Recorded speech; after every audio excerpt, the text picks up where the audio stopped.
Joining us in Washington is CBS News political analyst John Dickerson. John, good morning.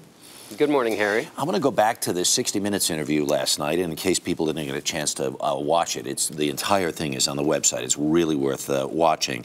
I'm going to play a little piece of it, and I want to get your reaction. Let's take a listen. Do you get discouraged? Are you discouraged now? I do get discouraged. I mean, there are times where I thought that the economy would have gotten better by now. You know, one of the things I think you understand as president is you're held responsible for everything, but you don't always have control of everything.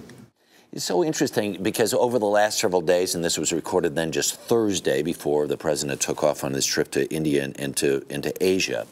As you see him, how are you reading him now? Well, he's trying to find a balance. You know, the president has to show he got it. He got the message of the election, but he's also not trying to deal away all of his leverage as president. And so he's slowly trying to figure out, he mentioned in his trip in India in a meeting with students that there's going to be a mid-course correction.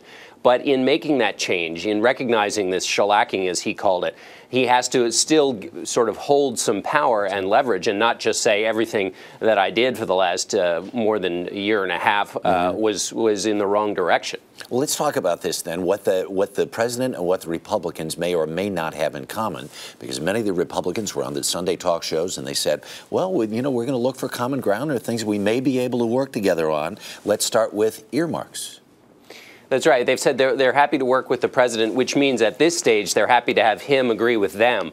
They hold the momentum and the power right now. And the president was much, had that posture when he won. It's a good thing when you win. And so on earmarks, though, the president says, hey, I agree with you. Let's get rid of earmarks. And there you can see an opportunity for the president not only to get involved in the conversation, but also to perhaps drive a bit of a wedge within the Republican caucus. They have different opinions in the Senate. Mitch McConnell has a more favorable opinion of earmarks than, say, some of these Tea Party-backed conservative candidates or some House members. Yeah. And the president can say, hey, maybe I have a chance to cause a little mischief in the Republican caucus there. Very quickly, Bush tax cuts.